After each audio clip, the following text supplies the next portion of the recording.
Young man saves dying dog while friends laugh at him. Months later, they're all speechless.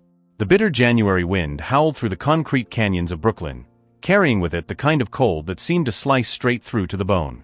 Dark clouds loomed overhead, threatening the season's first serious snowfall, as 20-year-old Ethan Martinez stood outside the Daily Grind coffee shop, his father's worn leather jacket pulled tight against the chill.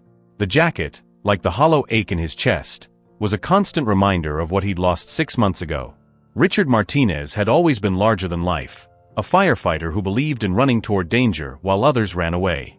Life's greatest moments often come disguised as inconveniences, he would say, usually while dragging a teenage Ethan out of bed at dawn to help at the local animal shelter or serve meals at the homeless shelter. Now, those early morning lessons felt like precious gifts, memories Ethan clung to like lifelines in the months since the 5-alarm fire that had claimed his father's life. The sound of an engine revving pulled Ethan from his thoughts. Jake Reynolds' cherry-red Mustang idled at the curb, music thumping through its custom speakers.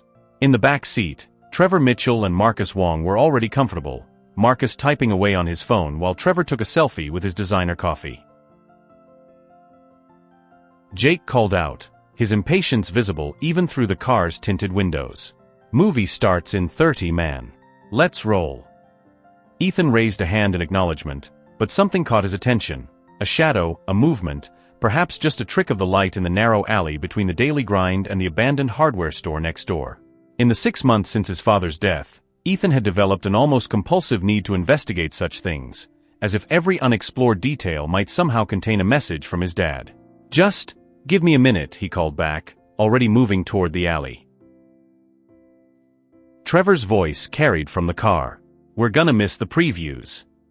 The alley was darker than it should have been at 10 in the morning, the tall buildings on either side creating a tunnel that seemed to swallow the weak winter sunlight. Discarded furniture and trash cans created a maze of shadows, but Ethan's eyes were drawn to a particular shape near the building's back door, something large and brown that didn't quite match the surrounding debris. As he drew closer, his heart seemed to stop. There, lying motionless on its side, was a dog. Its brown fur was matted with dirt and what looked disturbingly like dried blood, its ribs clearly visible through its coat. A nasty gash on its hind leg had clearly become infected, the surrounding area swollen and angry-looking. "Oh my God," Ethan breathed, dropping to his knees beside the animal. The dog's breathing was shallow but steady, its eyes half closed but tracking his movement. Despite its condition, there was something dignified about the creature, something in those intelligent eyes that spoke of a spirit too strong to simply give up. "Guys!" Ethan shouted toward the street. "There's an injured dog here. We need to help him." The response was immediate, but not what he'd hoped for. Marcus's laughter echoed off the brick walls. "Are you kidding me right now? That's a straight-up street mutt, probably riddled with diseases." "Yeah man, leave it. Animal control will handle it, eventually." Jake's voice carried a note of concern, but not for the dog. "Bro, do you know how much vets charge? You can barely afford your community college classes as it is." Their words hit Ethan like physical blows, not because they were cruel, but because they were practical. He had exactly $487 in his savings account, money he'd been setting aside for next semester's textbooks. His part-time job at the library barely covered his share of the rent for the small apartment he shared with his mother, who was still struggling to make ends meet on her teacher's salary after his father's death. But as Ethan looked into the dog's eyes, he saw something that took him back to countless conversations with his father. "The measure of a man isn't in how he treats those who can help him," Richard Martinez would say, "but in how he treats those who can't." "I can't leave him," Ethan said firmly, shrugging off his father's jacket.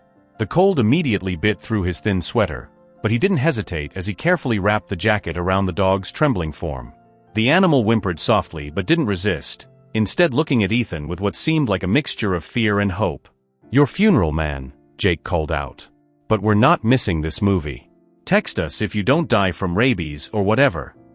The sound of the Mustang's engine roaring to life and then fading away barely registered in Ethan's consciousness.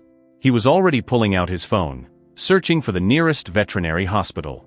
Brooklyn Heights Animal Hospital was 15 blocks away, a long walk in the cold, especially carrying a dog that, despite its emaciated state, probably weighed close to 70 pounds. "Hey there, big guy," Ethan said softly, gently stroking the dog's head. The fur was coarse with dirt, but he could tell it would be soft when clean. I'm going to help you, okay? I don't know how yet, but I promise you're not dying in this alley. The dog's tail made a weak attempt at wagging, and Ethan felt tears prick at his eyes. He blinked them away quickly, focusing instead on the logistics of how to lift the injured animal without causing more pain. Ethan? What's going on back here? The voice belonged to Mi Chun, the Daily Grind's morning shift supervisor. She stood in the coffee shop's back doorway, a garbage bag in one hand and a confused expression on her face. At 25, Mi had worked her way up from barista to management while putting herself through nursing school at night. She was one of the few people who still treated Ethan normally after his father's death, never walking on eggshells around him or offering empty platitudes. I found him like this, Ethan explained, his voice cracking slightly. He needs help, Mi. I can't just... Of course you can't, she interrupted, already dropping the garbage bag and pulling out her phone. Helping is in your DNA. Her fingers flew across the screen. I'm calling an Uber. Help me get him inside, it's warmer, and we can clean him up a bit while we wait. The next few minutes were a blur of activity. Mi cleared a space in the staff room, laying down clean aprons to create a makeshift bed. While Ethan carefully carried the dog inside, she grabbed the first aid kit and a bowl of water. She even managed to find some leftover turkey from her lunch break, though the dog showed only minimal interest in the food. He looks like a Chesapeake Bay retriever, Mi observed, gently cleaning some of the dirt from the dog's face with a warm, damp cloth. They're amazing dogs, loyal, intelligent, strong swimmers. My aunt used to breed them in Maryland. The Uber driver, a middle-aged woman named Rosa, took one look at the situation and simply said, "Let's get this sweet boy some help." She even helped Ethan lift the dog into the back seat, where he held the animal's head in his lap while Mi kept a steadying hand on its body to prevent any sudden movements. Brooklyn Heights Animal Hospital turned out to be a modern facility with large windows and a professional staff that sprang into action the moment they carried the dog through the doors. Dr. Emily Carter, a veterinarian in her mid-40s with silver-streaked dark hair and kind eyes, immediately began examining the dog while her team prepared various medical equipment. He's severely malnourished and dehydrated, she explained as she worked, her hands gentle but efficient. The leg wound is badly infected. He'll need intensive antibiotic therapy. There are also signs of older injuries consistent with abuse, and he's running a dangerously high fever. We need to start treatment immediately.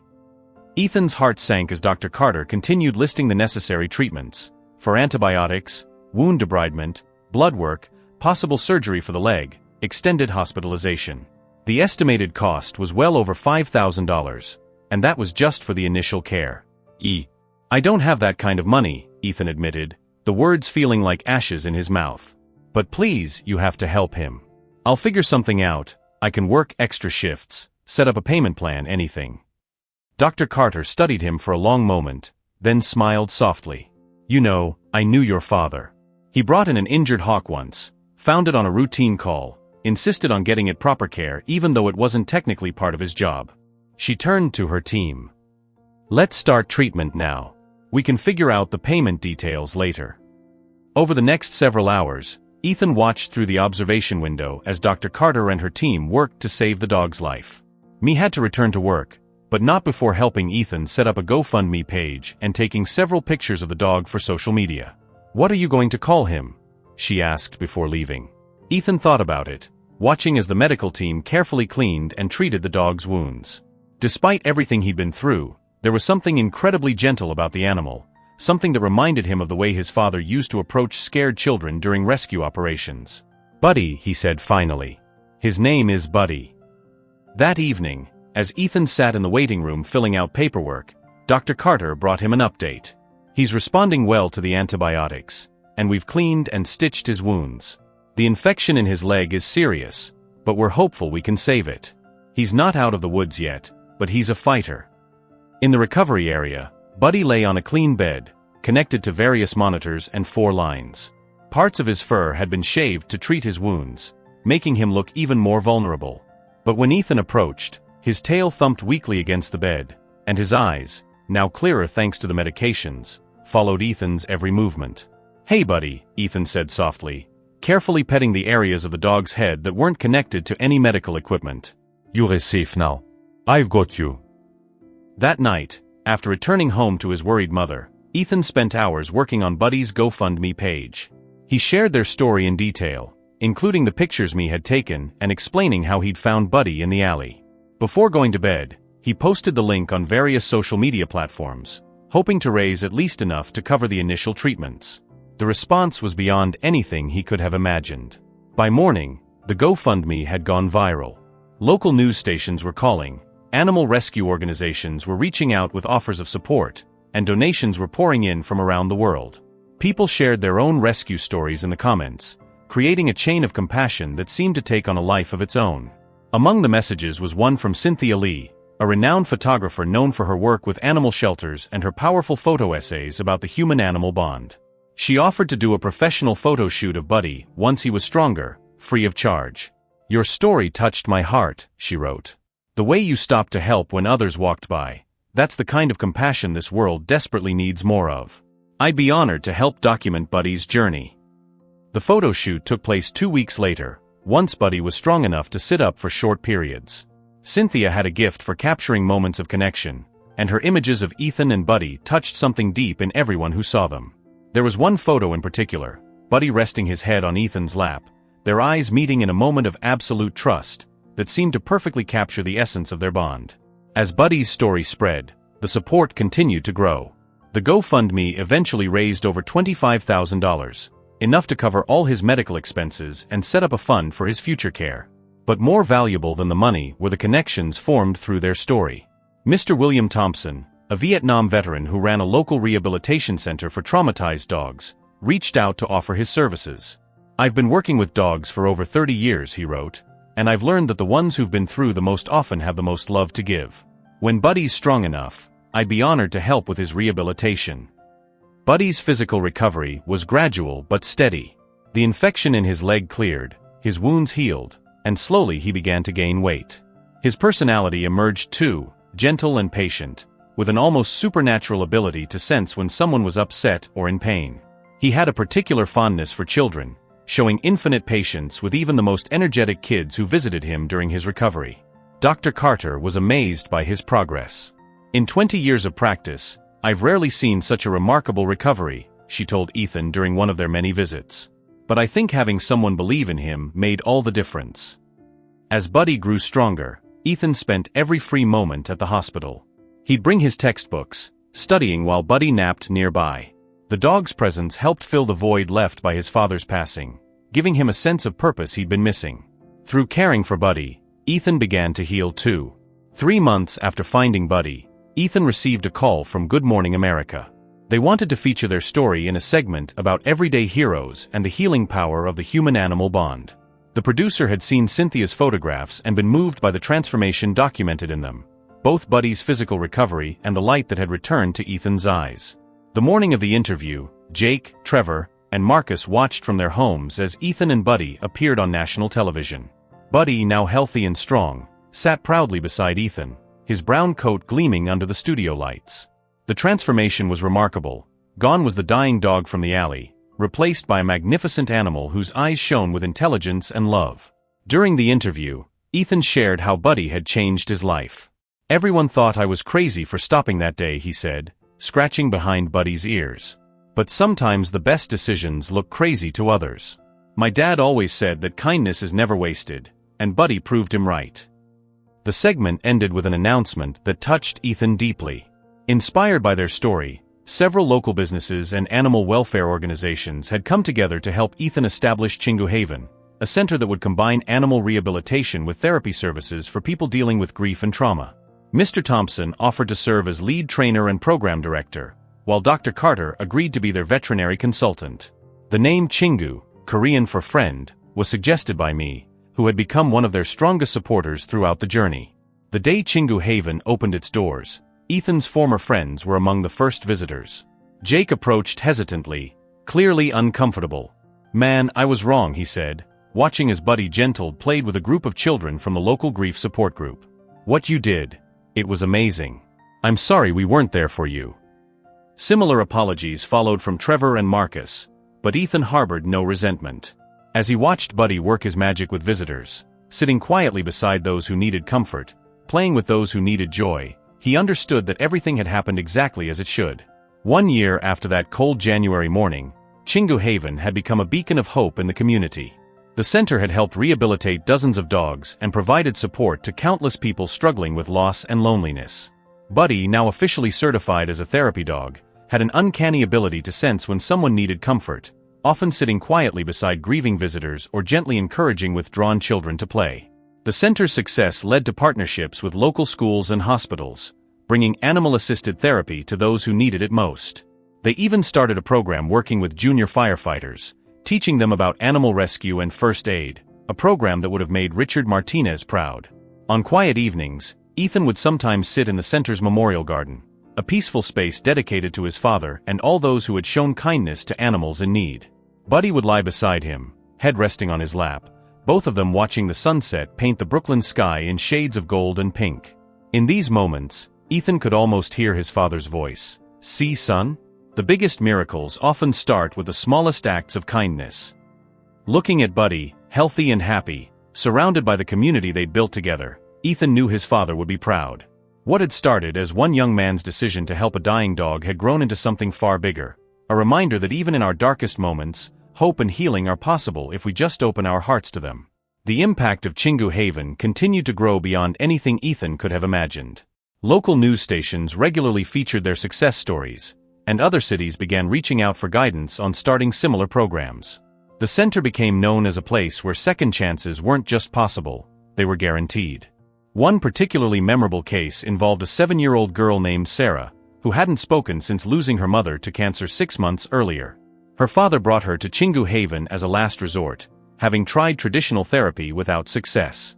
From the moment Sarah walked through the doors, Buddy seemed to know exactly what she needed. Instead of approaching her directly, he lay nearby, occasionally glancing her way but never pressuring her for interaction. Over several visits, Sarah gradually began to move closer to him.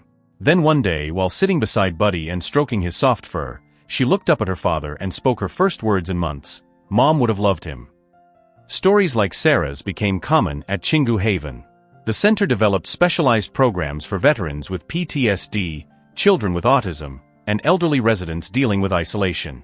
Buddy remained the heart of it all, training new therapy dogs by example and somehow knowing exactly which person needed him most each day. Mia eventually joined the center full-time after completing her nursing degree, combining her medical knowledge with her love for animals to develop innovative therapy programs. She and Ethan worked closely together, their friendship deepening into something more as they shared the daily joys and challenges of running the center. Dr. Carter expanded her involvement too, offering free veterinary clinics for low-income pet owners once a month. "What you and Buddy started here," she told Ethan during one such clinic, "it's changing the way people think about both animal rescue and human healing. You're showing them that the two are interconnected." The center's reputation grew to the point where even celebrity supporters began to take notice.